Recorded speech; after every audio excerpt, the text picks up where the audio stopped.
제일 먼저 주주 명부를 적어놓은 스캔본, 그리고 임대차 계약서 스캔본, 법인 인감도장이 찍혀있는 하얀색 A4 용지의 스캔본 파일, 이렇게 세 가지 파일은 미리 준비하시고 시작을 하셔야 합니다.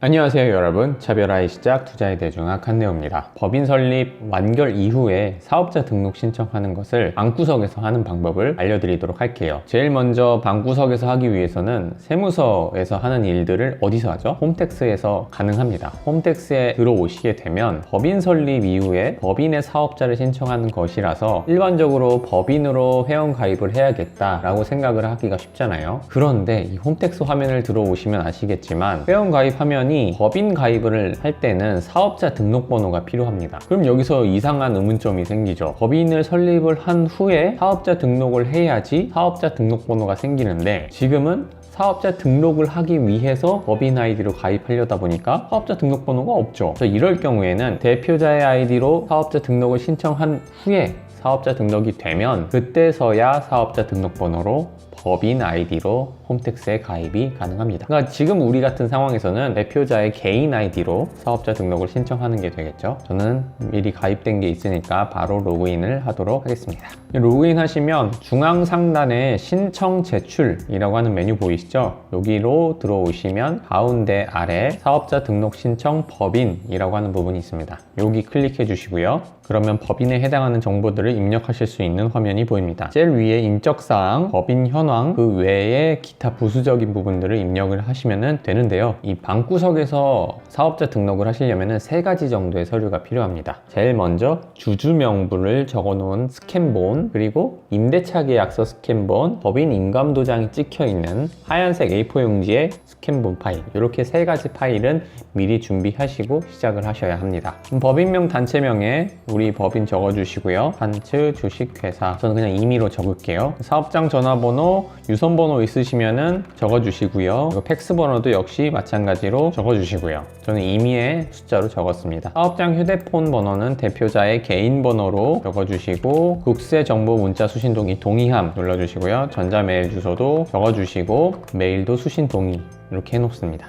그 밑에 보시면 사업장 단체 소재지라고 적혀있죠. 대부분의 법인 설립하신 대표님들께서 사무실을 임차로 설립을 하셨을 거라고 가정을 하고 해당 임차된 사무실 주소를 입력해 주시면 됩니다. 저는 임의의 주소인 서울특별시 강남구 도산대로라고 하겠습니다. 각자 임대차 내역에 맞는 주소지를 선택해 주시면 돼요. 그 밑에 내려오시면 법인 현황이라고 보이시죠? 제일 처음에 사업자 등록을 하는 거니까 본점 선택해 주시고요. 법인 성격 들어가 보시면 영리 일반 법인, 이건 각자 법인을 어떻게 설립을 하셨는지에 따라서 다르겠지만 1인 부동산 투자 법인들은 대부분이 영리 일반 법인 선택하시면 되고요. 본점 사업자 번호 아직 안 나왔고, 법인 등록번호, 이거는 각자 법인 등기부 등본 우측 상단에 적혀 있습니다. 그 번호 적어주시면 됩니다. 그리고 분할 전 사업자 번호 관련 없고, 분할 법인년 월일 상관없고, 자본금도 각자 상황에 맞게끔 자본금이 다르시죠? 그거 적어주시면 됩니다. 저는 5억이라서 5억이라고 할게요. 그리고 사업 연도는 이 부분이 아마 오류가 많이 나시는 것 같더라고요. 그래서 01년 01월 01일부터 12월 31일 이렇게 적어주시면 됩니다. 대부분이 1월 1일부터 12월 31일을 기준으로 한 해를 사업 연도로 정하기 때문에 이렇게 적어주시면은 그 다음에 3월에 법인세를 내게 되겠죠. 01월 01일, 12월 31일 이 앞에 공짜를 꼭 붙여주세요. 요거 공짜 안 붙이면은 안 넘어가더라고요. 요거 신경 써주시면 되고, 그 아래 보시면 설립 등기일자 나옵니다. 법인 설립이 언제 되셨는지 선택해 주시면 되고요. 저는 임의의 날짜인 2020년 5월 1일 선택했습니다. 회사 구분 들어가 보시면은 우리 대부분이 주식회사이실 거예요. 근데 이제 상황에 맞게 각자 법인에 맞게 한 명회사, 합자회사, 유한회사 이렇게 선택을 해주시면 됩니다. 저는 주식회사 선택하겠습니다. 다음으로 우측으로 보시면 총 발행 주식 수 나와 있죠. 이것도 역시 마찬가지로 각각의 설립하실 때 법인의 그 정보들이 있으실 거예요. 정보에 맞게끔 적어주시면 되고, 저는 500만 주, 주식 하나에 100원, 500만 주 하면은 5억이 되겠죠, 자본금. 이렇게 적어주시고요. 넘어갑니다. 공동대표와 신설법인 출자자 정보에도 각자의 법인에 맞게끔 적어주시면 되고요. 저는 1인 법인이기 때문에 공동대표에 부 선택합니다. 신설법인 출자자 정보에는 주주명세서, 여기에 이제 주주명부가 들어갈 거예요. 주주명부에 해당하는 정보들을 여기에 입력을 해주시면 돼요. 신설법인 주주명세 입력 수정 버튼 누르시면은 맨 위에 팝업이 이렇게 뜹니다. 주주구분 눌러주시고 개인, 제 주주 정보를 넣을 겁니다. 그러면 제 주민등록번호 넣어주고요. 그리고 제 이름 넣어주고요. 그러면 확인 완료됐다고 나옵니다. 제 연락처 적어주시고 임원 여부에 여부 되어 있는데 제가 대표이면서 사내이사이기 때문에 저는 여 적겠습니다. 주식수는 저 혼자 다 갖고 있기 때문에 다 적어주고요. 지분율 100% 5억 등록 이렇게 넣으면 이제 제 정보가 들어가게 되고요. 신설법인 주주명세서 등록 요 메뉴 선택을 하시면 되겠습니다.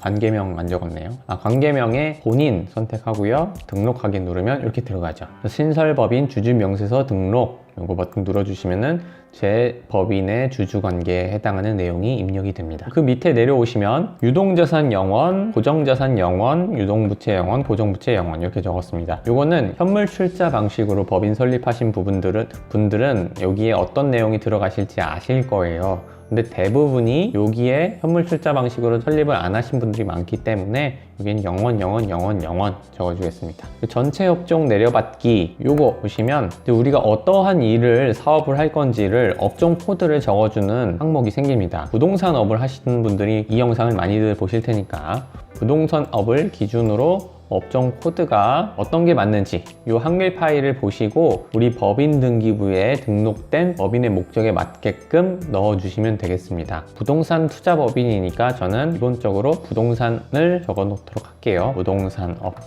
아무거나 일단은 넣겠습니다.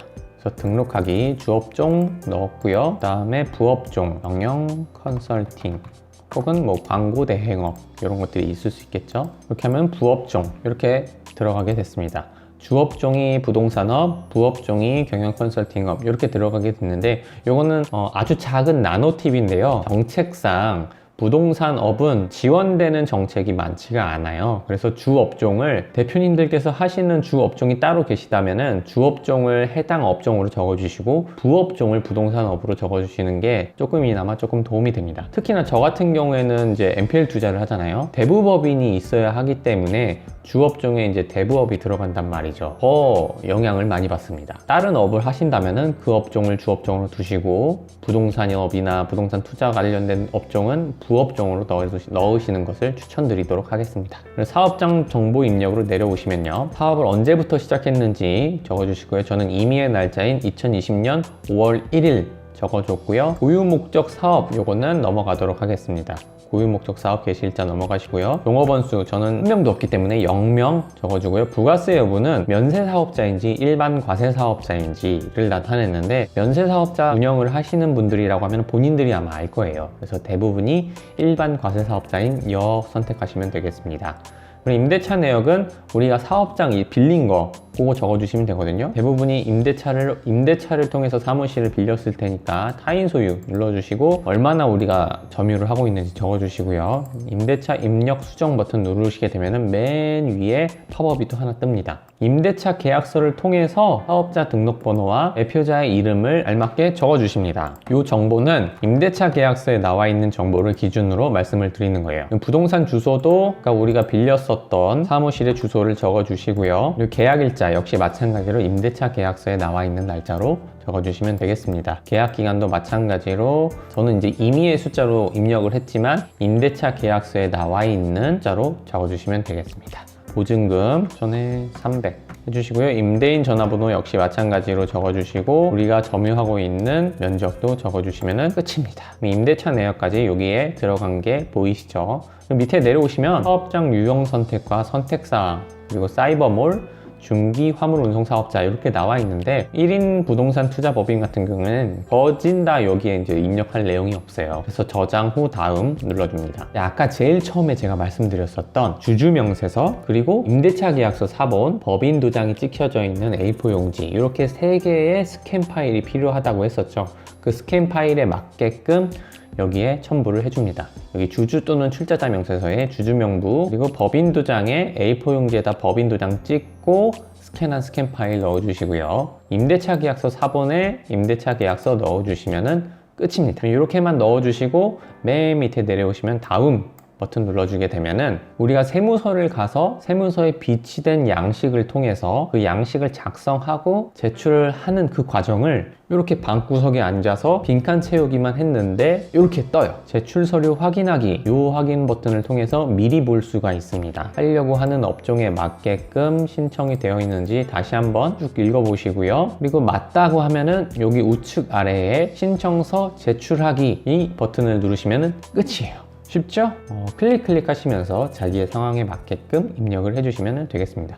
그럼 보통 이렇게 신청서 제출하기 버튼을 누르고 저는 보통 다음날 바로 사업자 등록증이 나왔거든요. 역시 마찬가지로 세무서 가실 필요 없이 집에서 바로 출력을 하셔도 무방합니다. 그런데 사업자 등록증이 나온 후에 그래도 세무서를 한번 방문하시는 게 좋아요. 이유는 전자세금 계산서 보완카드라는 것을 발급을 받아야 합니다. 이게 뭐냐면요, 우리가 아까 부가세 여부에 여라고 선택을 했잖아요. 매출이 발생을 했을 때 전자세금 계산서를 발행을 해줘야 하는 일들이 종종 생깁니다. 그럴 때에 전자세금 계산서 발급용 인증서를 발행을 하게 되면 추가적으로 또 돈이 들어가요. 우리가 인터넷 뱅킹 할 때 보안카드를 사용을 하는 것처럼 그 공인인증서를 사용하지 않고 보안카드에 이렇게 비밀번호가 적혀 있거든요. 이 번호들을 사용을 하시면 전자세금 계산서를 무료로 발행을 하실 수가 있습니다. 사업자 등록 신청이 완료가 되면 법인 인감증명서, 법인 등기부 등본, 그리고 대표자의 신분증, 이렇게 세 가지를 챙기셔서 사업자 등록증도 빳빳하게 받아오시고 전자세금 계산서 보완카드 이것도 발급 받아오시는 게 좋습니다. 여기까지 하시면 사업자 등록까지 이제 마치게 된 거거든요. 마지막 남은 게 사업자 통장.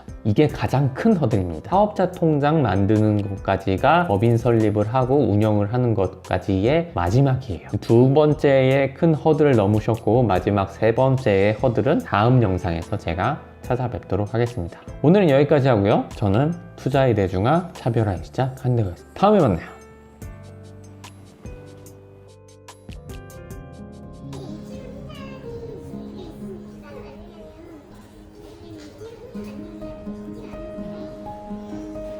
막 쳐갖고 여기까지 왔어요. 인맥으로 왔어요.